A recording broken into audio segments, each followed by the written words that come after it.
መሀሌት ብሩክ ቤት ሄዳ ተዋርዳ ተመለሰች። መሀሌት እንግዲህ ይቅርታ አድርግልኝ ብላ ዝና በላካት መሰረት እሷ ከልቧ አልነበረም ይቅርታ ልታደርገ ሄደችው።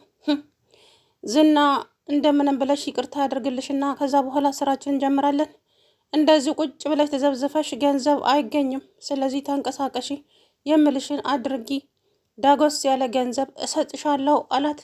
እሷም ደግሞ እምቢ ካለኝስ፣ ይቅር ካላለኝስ፣ ሞክሪ፣ ሳትሞክሪ አንድ ነገር እምቢ ይለኛል አይለኝም አትበይ። ስለዚህ ቀድመሽ አትወስኚ፣ ሂጂ ብሎ አደፋፈራት። አቶ ዝናም እንግዲህ በሴት ልጆች ላይ እየተጫወተ ይገኛል። በሉላ ንዴት ሌሎቹን ሴቶች ላይ ጥቃት እያደረሰ ይገኛል ማለት ነው። አቶ ዝና ትላንትና እንግዲህ ያሰራትን ልጅ እኔ እኮ ከካሌብ ያስመለጥኩሽ አምልጬ እዚያ ያመጣውሽ ካሌብ ሊደፍርሽ ነበረ፣ ለዛ ነው እኔ እዚያ ያመጣውሽ እንጂ ይሄኔ ብቻ ብዙ ነገር አላት። ልጅቷም እባክህን እባክህን ገንዘብ ከሆነ ገንዘብ ሰጥቻለሁ፣ ግን እኔን አታቆሽሸኝ አታርክሰኝ ብትለም ዘር እባክሽን ብሎ እንግዲህ ሊደፍራት እየሞከረ ነበረ። መሀሌትም ደግሞ ክብር ምናምን ያለሽ እንዴ? የምን ክብር ነው? ክብር እንደው ከድህነት ክብር ቢጠፋ ይሻላል። ስለዚህ ሀብታም መሆን ከፈለግሽ ዝና ደግሞ የሌለ ሀብታም ነው። ስለዚህ ማንነትሽ ስጪውና አሳልፈሽ ማንነትሽ የሰጠሽው ሀብታም መሆን ከፈለግሽ፣ እሱም ደግሞ አሁን ከዚህ ፍራሽ ላይ ተነስተሽ የሞቀ አልጋይ ላይ ትሄጃለሽ እያለ በፍጹም አልፈልግም፣ በፍጹም ሕሊናዬም አይፈቅደውም እንደዚህ አይነት ነገር። ዝና እባክህን በሴት ልጅ አምላክ ይዣሃለሁ፣ እህትም ካለ በእህት በእናት ምን ያለፈለፈችው ነገር የለም። ዘሮ እባክሽን እኔ በጸባይ ሲይዙን ጭራሽ ሰይጣኔ ይመጣብኛል። ስለዚህ አፍሽ ዘግተሽ ቁጭ በይ፣ የፈለኩትን ነገር ማድረግ እፈልጋለሁ አላት። እሷም እሪ ብላ ብታለቅስም ቆማ ብትማጸነውም እሱ ግን ሊሰማት አልቻለም። በጣም ነው የሚያሳዝነው። መሀሌትም እንግዲህ ኤፍራታ ጋር ደውላ ኤፍራታ እባክሽን ይቅርታ አድርጊልኝ እህቴ፣ ያላንቺ ምን አለኝ? ቆይ እንደዚህ አላሳዝንሽም? ጎዳና ላይ ወድቄ አሁን እኮ ማንም ሰው አይፈልገኝም፣ ሁሉም ጠልተውኛል። መሀሌት በስራሽ ነው የተጠላሹ። አንቺ እኮ ተንኮል ብቻ በተንኮል የታጠርሽ ነሽ አውቃለሁ። ወደ ተንኮል ትገቢ ብገፋፋሽም አሁን ላይ ግን እኔ ሁሉንም ትቼ አንቺም ይቅርታ ጠይቂ፣ እኔ ይቅርታ እንደጠየቅኩት ብሩክን። ስለዚህ ከልብሽ ይቅርታ ጠይቀሽ ብሩክ ጋር ተመለሽ ብልሽም አንቺ ግን ከዝና ጋራ አሁንም ሌላ ተንኮል እየሸረብሽ ነው። እናም ታዲያ አንቺ ጎዳና መውደቅ ይነስሽ እንዴ? እባክሽ እህትሽ አይደለም ለዛውም ታላቅሽ አላሳዝንሽም? እና የትኛዋ እህት ናት እህቷን የምታንቅ እህት አለች እንዴ? አንቺ እኮ ልትገየኝ ነበረ። ምን ላድርግ ኤፍራታ? በመንገዴ እየመጣሽብኝ እኮ ነው።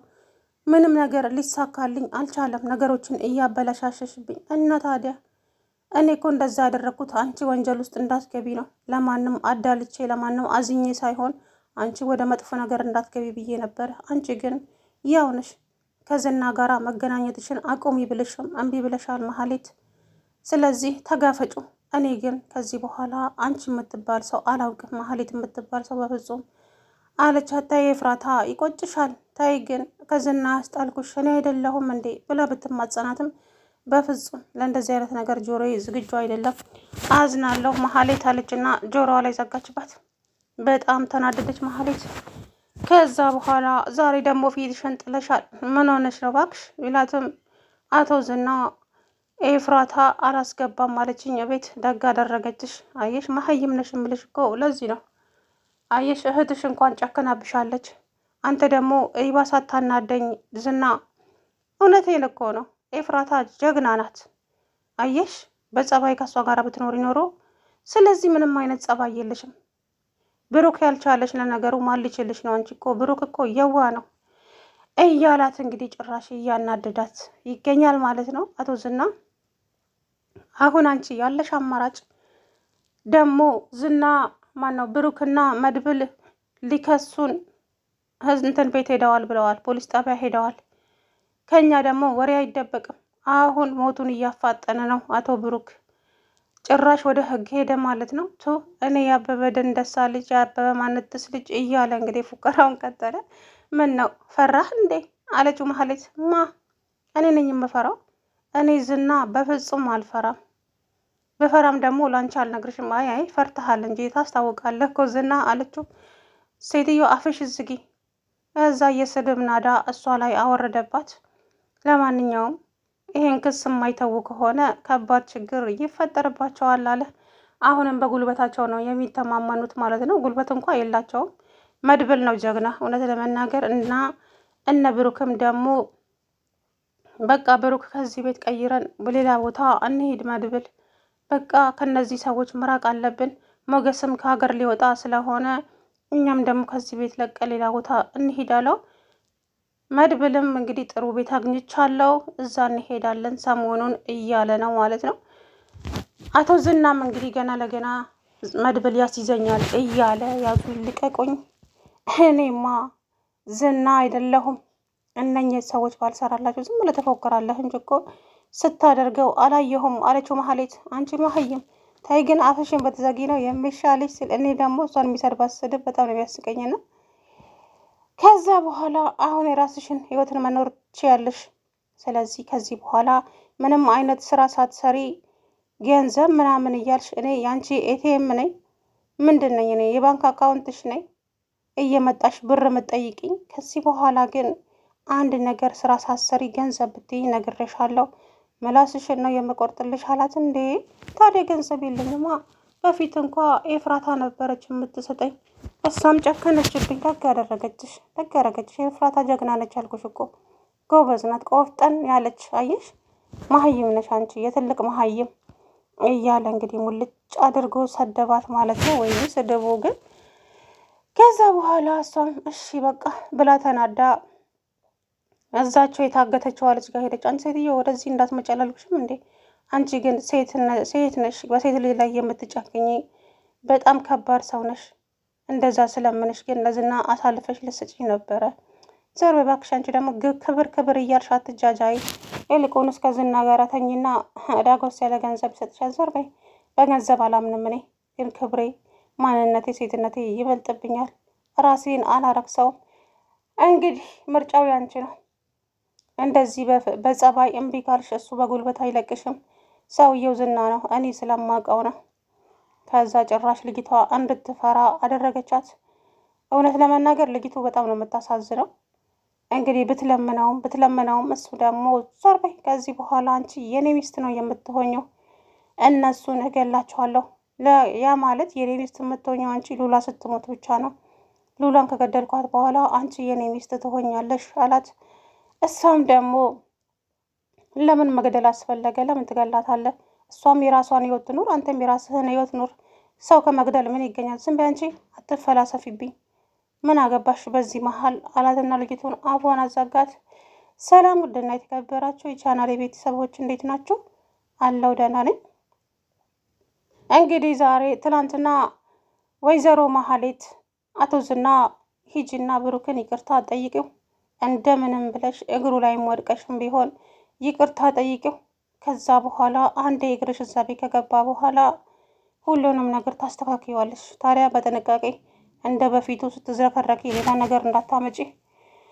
እኔ እሺ የሚለኝ አይመስለኝም። ሳትሞክሪ እሺ አይለኝም አትበይ። አንድን ነገር ከሞከሩት በኋላ ነው እንጂ ዝም ብለሽ በውጩ እንትን አትበይ። ከዛም እንግዲህ በዝና ሀሳብ ተስማማችና ኤፍራታ ጋር ደውላ ኤፍራታ ብሩክን ይቅርታ ልለው ሊሄድ ነው። ጥሩ አድርገሻል፣ ግን ያ ዝና ልኮሽ ነው።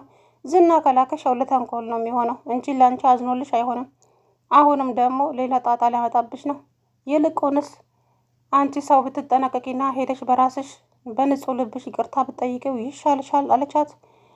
ከዛ በኋላ እንግዲህ ወደ እነ ብሩክ ቤት እየሄደች እያለ መሀሌት መንገድ ላይ ቆማ ሄሎ ዝና፣ እነ ብሩክ ቤት እየሄድኩ ነው እና ምን ላድርግሽ? አይሮፕላን ላዘጋጅልሽ? ታክሲ ላምጣልሽ?